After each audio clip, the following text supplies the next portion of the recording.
We had something that happened to us mid last year that's most commonly referred to as frame flex, and we have been driving around since that time with broken welds in our wall. Now we just got it fixed for the second and hopefully final time, because they put all kinds of reinforcement into this wall, and we're going to show you how they did that. And we'll also talk about some of the symptoms that led us to recognize that we had flex frame or broken welds in the wall that prior to going to the service center. And then of course, well, we're going to walk you through everything they did to reinforce it and hopefully not have broken welds in that wall again.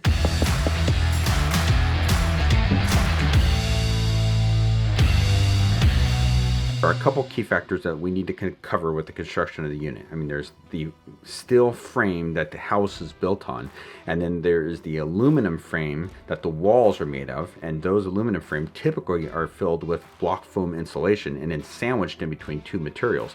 On a Vanleigh, that material is a fiberglass outer wall and a wall board on the inside. So the steel frame has a lip up at the gooseneck that the wall rests on. As they swing that wall over, they rest that wall on that lip, and then they take screws and screw them up through that lip into the wall. They also take lag screws and screw them from the wall into the steel frame from the sides. Now most manufacturers do what's called stuffing the channels or stuffing the tubes, and basically what that means is there's 3 channels that are up front on the frame, and they fill those full of wood so that there's something for all those screws and those bolts to bite into. That kind of holds everything together. Where there's a slide, like up front on ours above the gooseneck for our bedroom, they cut the fiberglass for an expansion joint to allow for some flexibility as the rig travels down the road, because there is a lot of movement as these rigs, you know, move behind your truck and travel down the road and hitting all the bumps. Prior to having a personal experience with this, we would see discussions about broken welds and upper deck flexing,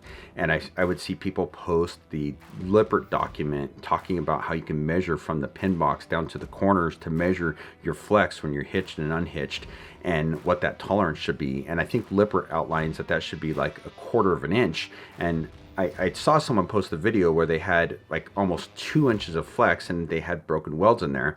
And then I started seeing people post in other groups about their side walls and their fiberglass starting to crack or bulge, and then trim started coming undone. And this is where I started tuning into making sure this wasn't happening to us. So this is typically occurring up at the gooseneck where there is a slide causing that weak point. So basically, as you're driving down the road, there's a little bit of flex in that frame. The slide that slide opening creates a weak point, and the welds end up breaking. Where people have 2 front slides, like maybe they have a front living room, and both those walls are broke.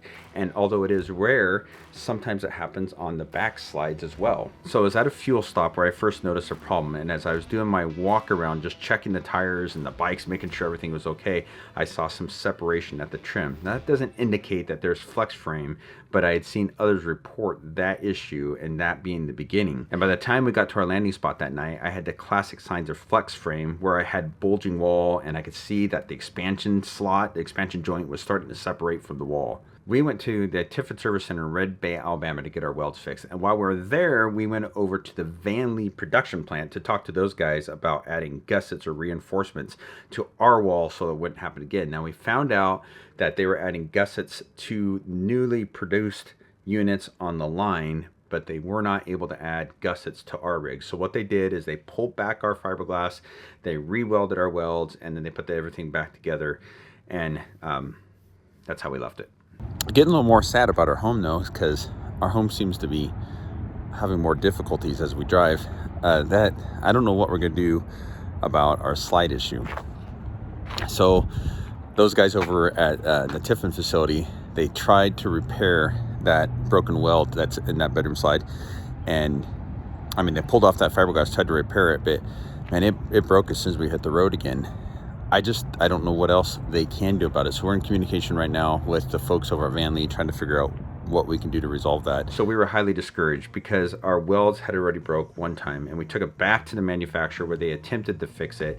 And we asked them, what if it breaks again? And they told us that, well, maybe next time they would try some screws or something. So we knew that they were already kind of grasping at straws on how to get this repaired. So now we've left, welds are broke again, and so we're thinking, well, what is the right fix? How are we going to get this fixed permanently? So we went out and we started talking to people out on Facebook, and we ran into somebody that had the exact same issue as us, and they got theirs repaired in Elkhart, Indiana at a place called Affinity RV.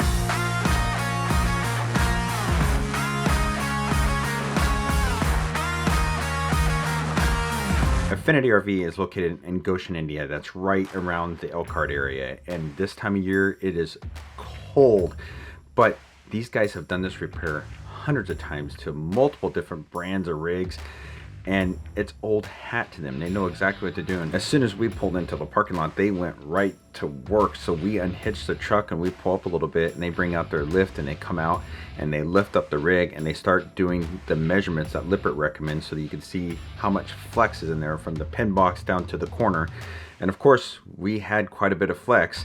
And during that time, we're also watching the crack on my wall where the broken weld was at my expansion joint, watching that move around.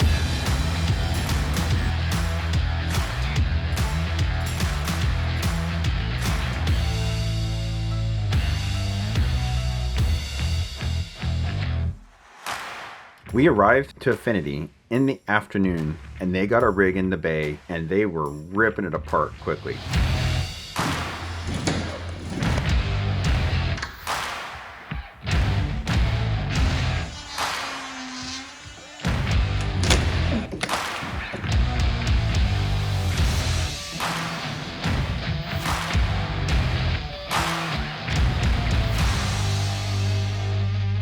When they were able to open things up and diagnose what was happening, it was exactly what we thought. The two vertical beams in the wall, those welds had broke. In addition, the horizontal large beam at the bottom of our wall that gets attached to the frame, at the plant when they were cutting that expansion joint into the fiberglass, they cut too deep and cut into that beam. If you think about all the flex that's happening as you drive down the road with the frame moving and the house moving, and now we don't have the supports because that main beam was cut. So we're probably kind of a little bit doomed from the beginning. That was probably the weakness that was happening and what caused everything to break in the first place. So these guys go to work, they take off my front cap, they take off the whole fiberglass covering that whole side, exposing all that foam block insulation and then all of the aluminum structure inside, including all those broken welds, so they can get at it and then weld in a bunch of gussets and supports.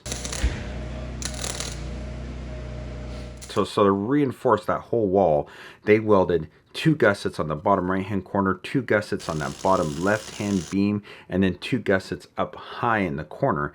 And then to address that cut in that bottom beam that goes across, they took a plate and they put that on top of it and welded it all the way across that beam so that now that had additional support with the 2 gussets behind it as well. And so there was no movement, and to add just extra support, they took a beam and put it all the way diagonally across inside and welded that into all the supports. So something I explained earlier is how manufacturers will stuff wood into all those aluminum channels so all the bolts and screws have something to bite into outside of just going into empty metal.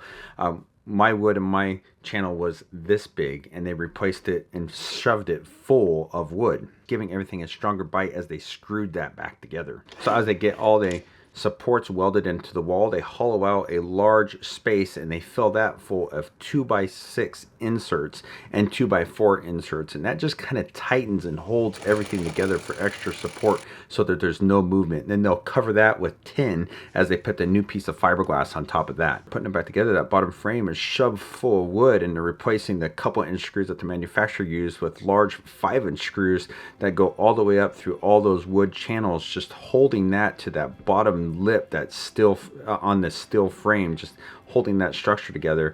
And then larger screws that go into the side of the wall into the steel frame, holding everything with that wood in there now. I did take advantage of an opportunity though, because while the cap was off, I wanted a little bit more thermal protection in that front area, so we filled underneath the cap with a lot more batten insulation. And another issue I had was my front LED light on my cap was starting to go out, like only half of it worked, and so those guys replaced that LED light for me. So they get the cap back on, they got a new chunk of fiberglass on there, and they're getting it all sealed back up, and now they just got to paint it.